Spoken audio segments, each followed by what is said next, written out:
que os negros norte-americanos cantavam é a graça maravilhosa. Eles cantavam um livramento que não era aqui na terra. Infelizmente, eu falo com vergonha, porque a escravidão aqui no Brasil trouxe mais escravidão. Porque foram envolvidos os nossos escravos aqui, que fomos no passado, os negros aqui, foram envolvidos com ocultismo, com bruxaria, macumbaria, misturado com a idolatria dos brancos.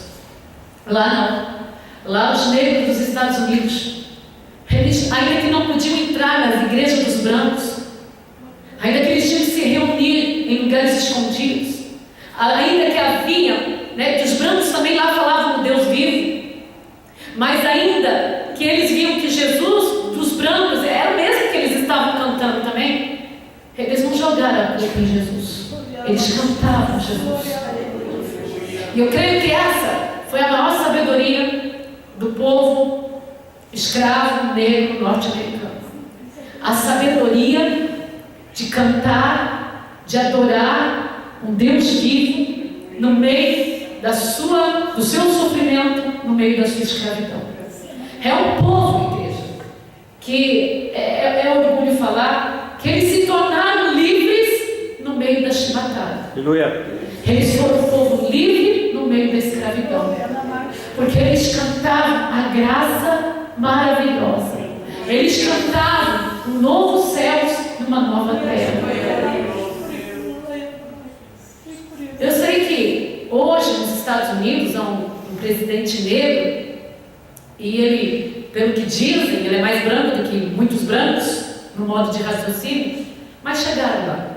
Eles conseguiram, porque eles entenderam que eles tinham que estudar, eles entenderam que eles tinham que se unir, eles entenderam que eles tinham que prosperar, eles entenderam que eles tinham que ter os seus armazéns, os seus médicos, os seus doutores, os seus advogados, e essa capacidade que veio nas gerações que foram nascendo, eu creio que veio por ordem do Espírito Santo, pelos cânticos que os antepassados cantaram diante de um Deus vivo.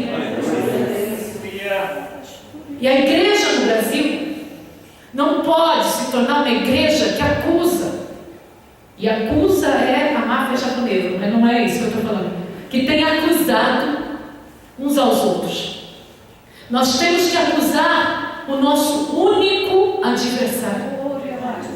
Hoje fiz uma oração junto com meu esposo e eu falei: Senhor, muitos têm desejado o mal do justo, mas quando se trata do idólatra que não conheceu a palavra e tem até levado o nosso nome debaixo da idolatria, mas tem levado por ignorância espiritual, por falta de saber a palavra, eu os perdoo em nome de Jesus. Mas pessoas que tomam comigo do cálice do pão, que já têm o entendimento dessa palavra, nunca deveriam lutar uns contra os outros. Deveríamos e devemos e vamos estar unidos e levando o nome um dos outros, sim, diante do altar do Senhor e consagrando uns aos outros diante da presença do Senhor.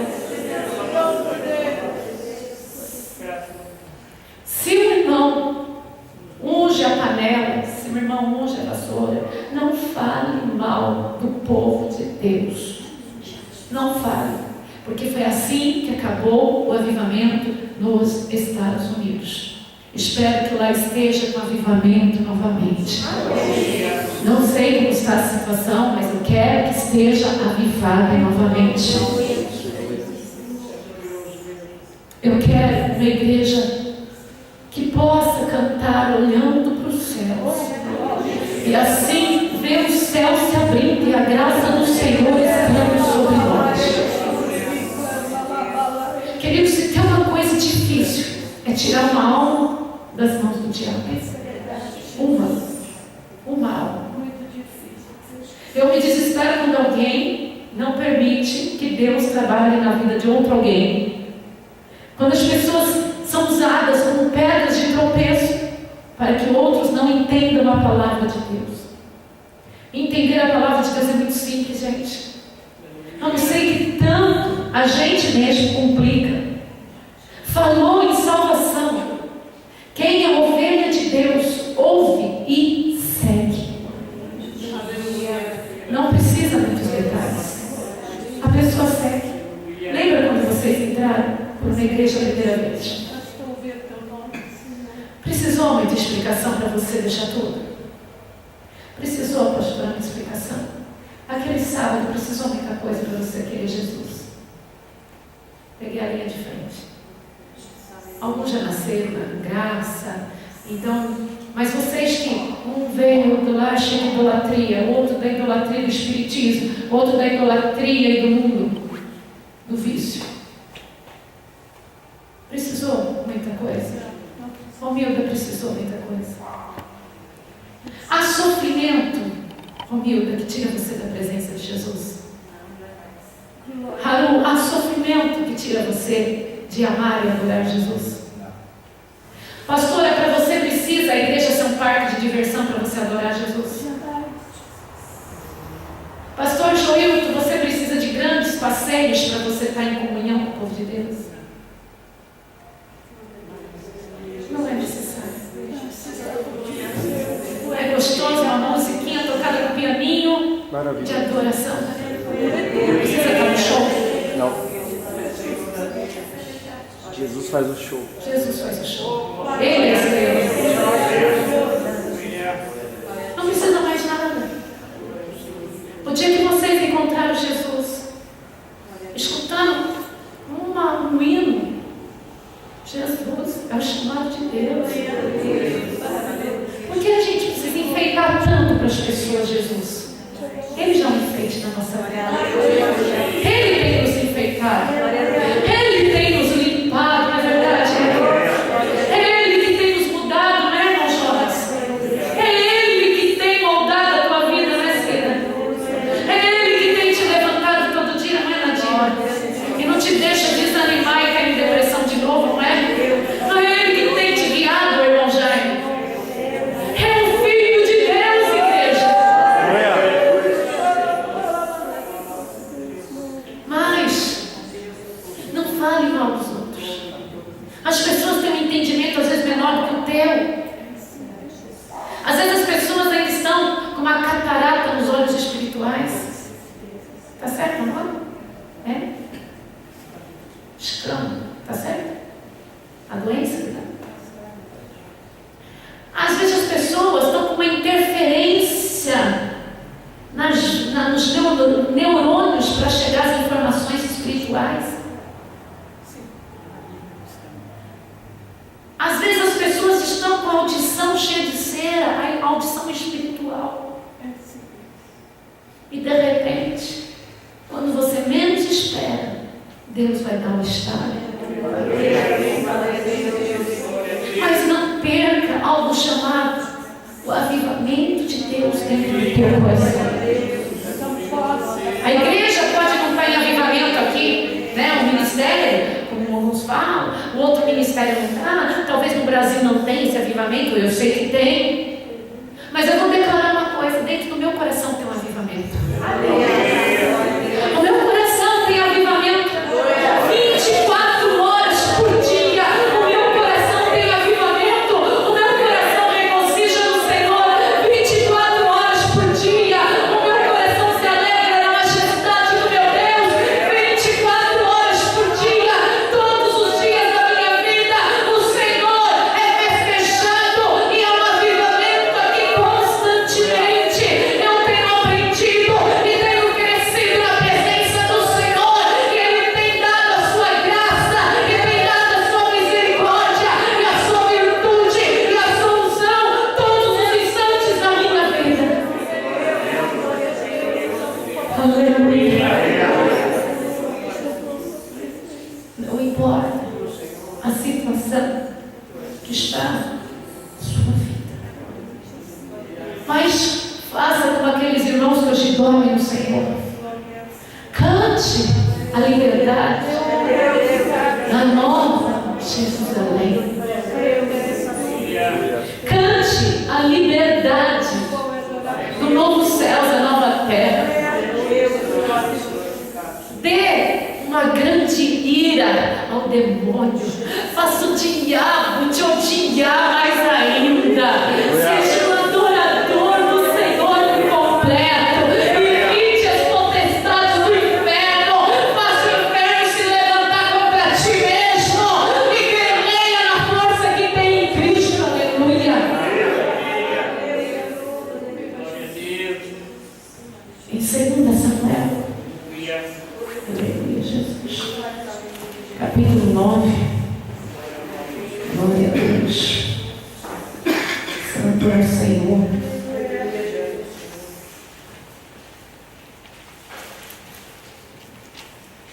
Está falando da bondade de Davi para o filho de Jonatas. Lembra que Jonatas era filho de Saul? Saul que reinava sobre o povo de Israel, mas permitiu dentro do seu próprio coração a inveja dominá-lo, o ódio. Mas Jonatas em todo o tempo defendeu a Davi, e Davi prometeu a Jonatas e cumpriu que ele não ia deixar desamparado Jonatas, nem a sua geração. E aconteceu que quando Saul e Jonatas morreram em uma batalha, no final, foi levada a notícia aonde estava um garotinho de 5 anos, junto com a sua ama. Foi levada a notícia que Jonatas, seu pai, e Saul, seu avô, haviam morrido. E essa ama pegou a criança e foi para o deserto para livrá-lo de ser morto também, porque ele era da geração do rei que estava morto. E nessa fuga, a criança caiu e quebrou os pés e tornou-se coxo. Hoje ele não seria um coxo, né? Mas na época não teve retorno. Quebrou os 2 pés, ele ficou manco, coxo.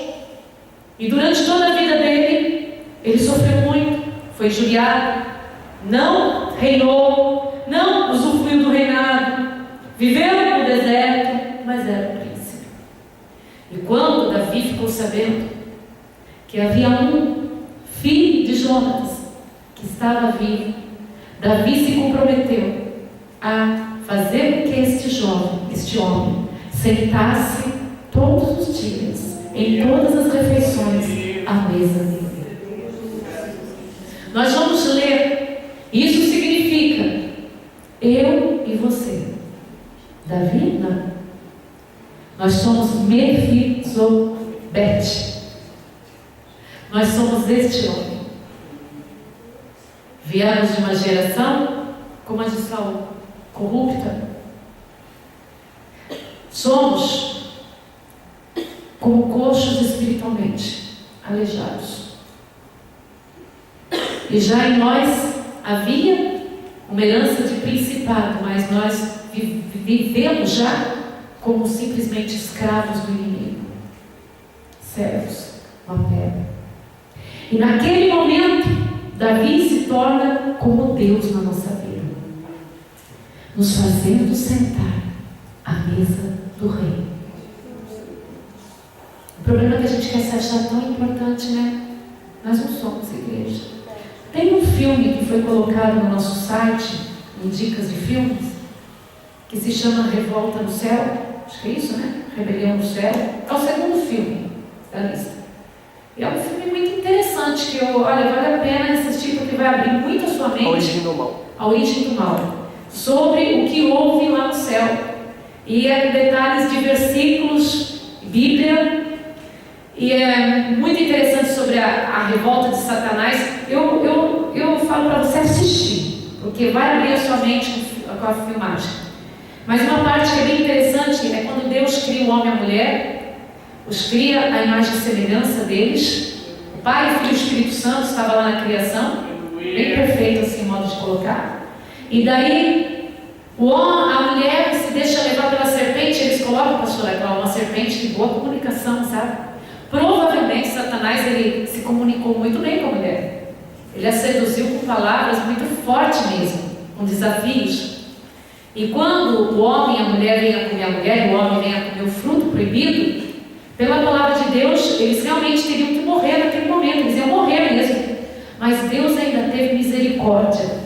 E naquele momento, ele expõe o filho dele para que seja cordeiro, sacrifício em nosso lugar. A tolerância de Deus, ou a vontade de Deus de ver a humanidade sobrevivendo à morte física e à morte eterna, era tão grande, era tão intensa, era tão grande, que o próprio Filho de Deus veio para morrer em nosso lugar. Gente, é tão completo, é tão bom, é tão forte, que eu indico para vocês dormir e assistir a qualquer hora, porque vai fazer você crescer na fé. Amém? Amém. Então vem aqui. E disse Davi: há ainda alguém que ficasse da casa de Saul, para que lhe faça bem por amor de Jonatas? E havia um servo na casa de Saul, cujo nome era Ziba, e o chamaram que viesse a Davi. E disse-lhe o rei: és tu Ziba? E ele disse: servo teu. E disse o rei: não há ainda algum da casa de Saul, para que use com ele de beneficência de Deus? Aqui a palavra em grego, ela vai falar em graça. É a mesma graça que é direcionada a nós por Jesus. Então, grego não, desculpa, é hebraico. Então disse a Ziba ao rei: ainda há um filho de Jonatas, aleijado de ambos os pés. E disse-lhe o rei: onde está? E disse Ziba ao rei: eis que está na casa de Maquir, filho de Abiir, em Lodebar, que é um deserto. Então mandou o rei Davi e o tomou da casa de Maquir, filho de Abiir, e de Lodebar. E vindo Mefibosete, filho de Jonatas, filho de Saul, a Davi, se prostrou com o rosto por terra, inclinou-se e disse a Davi, Mefibosete, e ele disse: eis aqui o teu servo. Vocês sabem o que quer dizer Mefibosete? Pelo que eu vi, é despedaçado e vergonha. E a gente chega diante do Senhor nosso Deus despedaçado, envergonhados. Nós somos uma vergonha mesmo. É assim que olha, terra do esquecimento, que é um deserto. E queira que a gente chega dessa maneira diante do Senhor, despedaçados, e somos uma vergonha. E o Senhor nos recebe à sua mesa. O Senhor nos recebe no seu banquete. O Senhor nos recebe na sua casa. Você já se sentiu o pior dos piores? O mais imundo de todos? Aquele que não merece nem o perdão? Amém. É assim que esse jovem se sentiu. Um despedaçado. É assim que a gente tem chegado na casa do Senhor. Despedaçado. A gente chega sentindo muitas vezes diante da presença de Deus o pior dos piores. Aquele sem solução. Aquele que não tem jeito. Aquele que envergonhou Deus. Mas o Senhor nos faz sentar à mesa dele. Amém? Amém.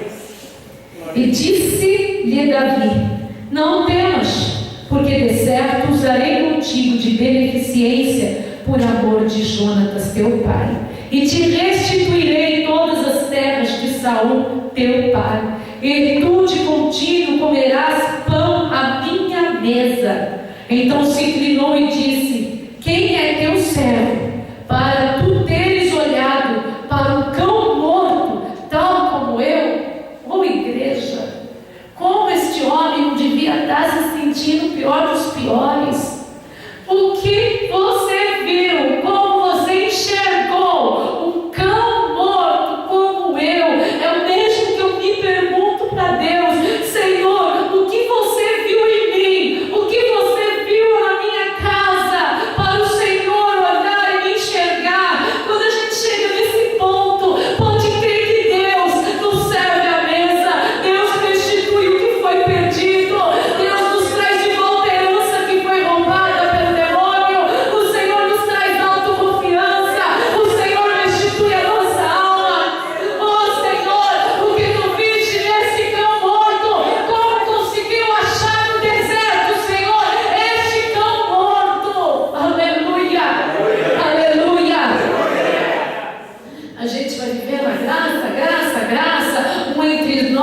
vão esquecendo que foi Deus que tem feito tudo, que tem feito tantas realizações. O grande eu vai entrando, o tudo posso vai entrando, ainda fica fagulhas na alma e no coração de alguns de nós, das coisas que éramos, com orgulho daquilo que éramos no passado. Nós não éramos nada, nós éramos alguém coxo, jogado no deserto, sem herança, sem família, porque quando a gente está no deserto, ninguém aparece para ajudar, não. É só o Filho de Deus, da raiz de Jessé, da geração de Davi, que consegue nos enxergar como cães mortos no deserto. Aleluia. Todo dia eu falo isso para Deus, como o Senhor consegue me enxergar, como o Senhor consegue me amar, como o Senhor consegue me levantar ainda. Às vezes eu falo para o Senhor, você ainda confia em alguma coisa em mim?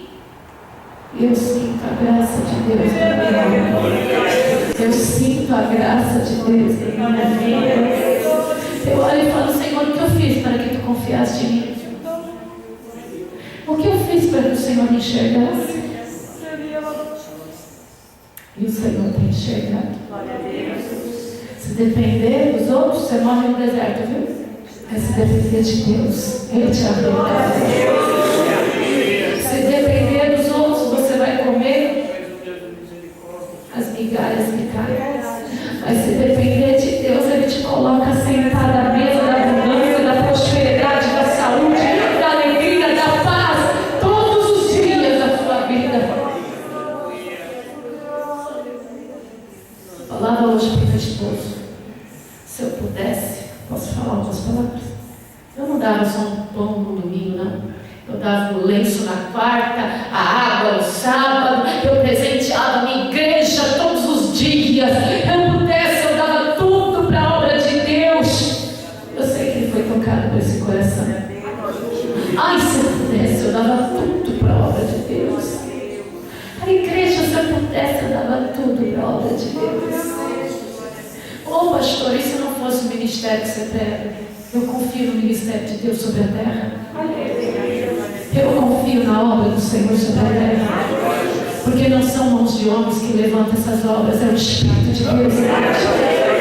É o Espírito de Deus, igreja. Nada acontece se não for da vontade do Espírito de Deus, igreja. Agora imagino eu para Davi e para o filho de Jonatas, né? Que coração! Quando fala que Davi tinha um coração segundo o coração de Deus, é isso. É a caridade, é o amor. Ele não teve medo, não, vai pegar as terras, vai pegar o reino, ai, que esse cara levanta no meu lugar. Ele não teve medo. Ele presenteou, ele abasteceu, ele pôs na mesa, ele serviu, não um dia só, mas todos os dias. Ele comeu na casa de Davi, no reino de Davi. Deus, eu vou falar bem claro, Deus tem prazer de te servir, do bom e do melhor. Não jogue isso fora. Não jogue pelo pecado, pelos pensamentos ruins, por qualquer coisa, não jogue isso fora. Deus gosta de servir à mesa. Deus gosta de dar o bom e o melhor. Não se afaste disso. Não vá procurar novos pensamentos, novas filosofias, novos sentimentos, novas emoções, realizações em pecado. Não busque, porque Deus quer te servir à mesa todos os dias. Deus quer te dar o melhor. Não é prazer do Senhor te ver jogado no deserto. Não é prazer do Senhor te ver sem poder andar. O Senhor quer te dar o melhor. Esse é o meu Deus, esse é o meu Senhor. Deus tem o prazer de te dar o melhor. Deus tem o prazer de te dar o melhor. Não jogue isso, igreja, fora por nada.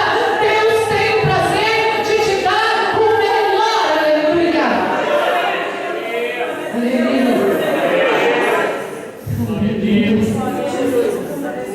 Quero ler o 8 novamente. Então se inclinou e disse: quem é teu servo para tu teres olhado para um cão morto, tal como eu? Então chamou Chamou Davi a Ziba, moço de Saul, e disse-lhe tudo o que pertencia a Saul e de toda a sua casa tenho dado ao filho do teu Senhor. Trabalhar-se-ás, pois, a terra, tu e os teus filhos, os teus servos, e recolherão os frutos para que o filho de teu Senhor tenha pão que coma, e Mefibosete, filho do teu Senhor, de contínuo comerá pão à minha mesa. Aleluia. E tinha Ziba 15 filhos e 20 servos. Aí Davi colocou servos, colocou empregados para trabalhar para o filho de Jonas. Vocês comem, mas vocês vão colocar a mesa do seu Senhor. Vocês vão plantar, vão comer do que planta, mas para abastecer o seu patrão. Mas mesmo assim, mesmo tendo tudo, ele vai sentar-se à minha mesa todos os dias. Aleluia, aleluia. Sinta-se nessa noite convidado de Deus para sentar-se à mesa dele. A mesa de Deus tem contenda? Não. A mesa de Deus tem miséria? Não. A mesa de Deus tem mentira? Não. Deus te serve do melhor? Amém. Na mesa de Deus tem o pecado? Não. Deus te serve do melhor? Amém. Então sirva a Ele do melhor da sua vida, o melhor da sua fé. Abre o mar vermelho, igreja, com a fé, aleluia. Falando em mar vermelho, algo abriu minha mente. Quando o Senhor falou, vocês vão sair do Egito, vou endurecer o coração de Faraó, aquela história toda, mas antes, vai nas suas vizinhas, os seus vizinhos, e peça presente para eles. Mas o povo de Deus se encheu de utensílios de ouro, de prata, de tecidos caros. O povo de Deus não saiu do Egito na miséria, não. Eles ganharam todo o fundo de garantia deles. Deles, os que estavam mortos e tudo mais. O povo de Deus não foi para o deserto na miséria, gente. A gente imagina aquele povo sofrido, fedendo, sem nada. Não, eles foram com muito ouro e muita prata, muita seda, muito utensílios. Eles foram carregados do banho melhor. Eles não deixaram nada para o diabo, nem uma unha sequer. Nem uma unha sequer. Mas que eles levaram, muita coisa levaram. A pregação desde segunda vem vindo. Para de ser bobo, povo de Deus. Para de ser bobo, povo de Deus. Está vindo assim, né? Um atrás do outro. Vocês são fortes aqui dentro, são raivosos, e lá fora fica mansinho. Foi essa a pregação de segunda? Não foi? Não pode ser bobo lá fora, não. Tem que ser valente. Amém? Amém. Jesus nos ensinou a granjear, que é negociar com a força desse mundo aqui, não. Ele manda a gente ser bobo, não. Não sejam bobos, não. Fio de cabelo só valia no passado. Agora, meu filho, vai lá no cartão e faz assinar as coisas. Povo de Deus não é bobo, não. Povo de Deus lá fora tem que ser valente. Nada de negociação errada porque você é crente, não. Você é certinho para os outros vai ter que ser certinho para você também. Em nome de Jesus Cristo. Amém? Amém? Os outros vão ter que ser certinho. Esse negócio de todo mundo querer só roubar o povo de Deus, não vem com essa, não. O povo de Deus tem que ser valente. Amém? Amém. Chega uma hora, Deus restitui, glória a Deus. Vamos terminando. E disse Ziba ao rei: conforme tudo quanto meu senhor o rei manda a seu servo, assim fará o teu servo. Porém, Mefibosete comerá a minha mesa como um dos filhos do rei. E tinha Mefibosete um filho pequeno, cujo nome era Mica. E todos quantos moravam em casa de Ziba, eram servos de Mefibosete. Morava, pois, Mefibosete em Jerusalém, porquanto de contínuo comia a mesa do rei e era coxo de ambos os pés. Amém? Amém. Que o Senhor faça você sentir prazer de estar na mesa do rei. Amém? Amém. Chega, acabou. Deserto. Foi-se. Né? Foi-se. Está lá no passado. Posso ter os pezinhos tortos, posso saber andar, mas eu como na mesa do rei. Aleluia. Tenho minhas deficiências, mas eu como na mesa do rei. Aleluia. O rei me serve todos os dias. Aleluia.